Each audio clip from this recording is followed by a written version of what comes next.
السلام علیکم ویورز، آپ دیکھ رہے ہیں معین اسلامک چینل۔ آج جس موضوع پر ہم بات کریں گے وہ ہیں اللہ کے دوست۔ ویورز، ہو سکتا ہے کہ میں اس طریقے سے بیان نہ کر سکوں آپ کے سامنے جس طرح اور جس خوبصورتی کے ساتھ علماء کرام بیان فرماتے ہیں، لیکن مقصود یہ ہے کہ ایک اچھی بات ہے جو آپ تک پہنچا دی جائے۔ تو بسم اللہ کرتے ہیں۔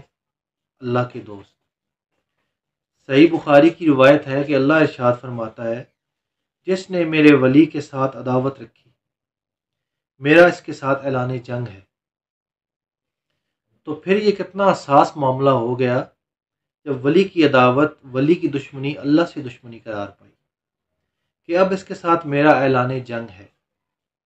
تو اب ہمارے لیے ضروری ہو گیا کہ ولی کو پہچانیں کہ اللہ کا ولی کون ہے، کہ کہیں ہم اس کی مخالفت نہ کر بیٹھیں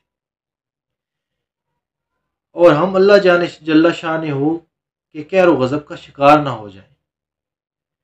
تو یہاں اس حدیث میں جو بخاری کی میں نے آپ کے سامنے رکھی ہے کہ میرا بندہ فرائض کی ادائیگی کے بعد کثرت نوافل سے میرا قرب حاصل کر لیتا ہے، پھر آنکھیں اس کی ہوتی ہیں، قوتیں میں ڈال دیتا ہوں، ہاتھ اس کے ہوتے ہیں لیکن پکڑنے کی خاص توانائی اس میں ڈال دی جاتی ہے۔ فَكُنْتُ سَمْعَهُ الَّذِي يَسْمَعُ بِهِ، کان اس کے ہوتے ہیں لیکن وہ میری دی ہوئی خاص قوت سے سنتا ہے۔ ہاتھ اس کے ہوتے ہیں لیکن اس میں پکڑائی کی خاص قوت میں ڈال دیتا ہوں۔ پیر اس کے ہوتے ہیں لیکن وہ میری عطا کردہ خاص قوت سے چلتا ہے۔ آصف بن برخیہ آنے واحد کے اندر تخت بلقیس لے کر آیا کہ نہ لے کر آیا۔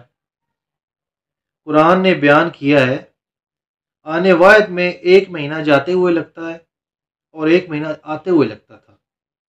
حضرت سلیمان علیہ السلام نے کہا کہ بلقیس آ رہی ہے، بس وہ شہر سے باہر پہنچ گئی ہے، تو ہے کوئی جو اس کا تخت لے کر آئے اور اس کے آنے سے پہلے یہاں حاضر کر دے۔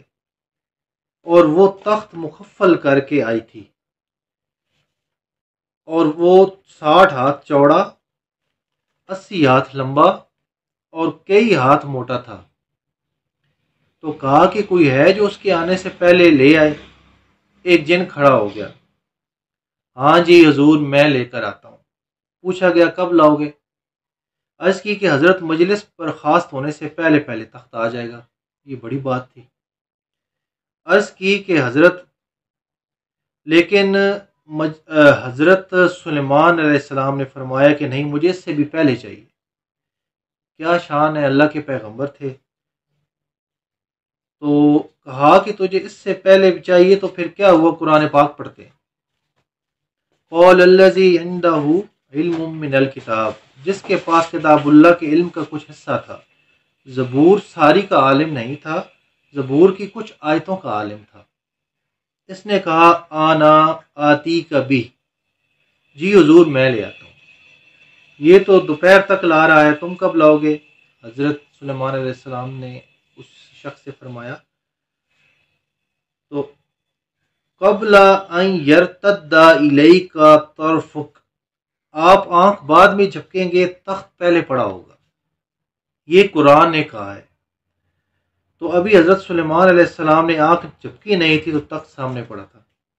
جب اس کو دیکھا تو بے ساختہ کہا ھذا من فضل ربی، یہ میرے رب کا فضل ہے، جس نے میری دہلیز کے خادم کو یہ طاقت عطا کی کہ ایک مہینے کی مسافت سے اتنا بڑا تخت آنے واحد میں آنکھ جھپکنے سے پہلے حاضر کر دیتا ہے۔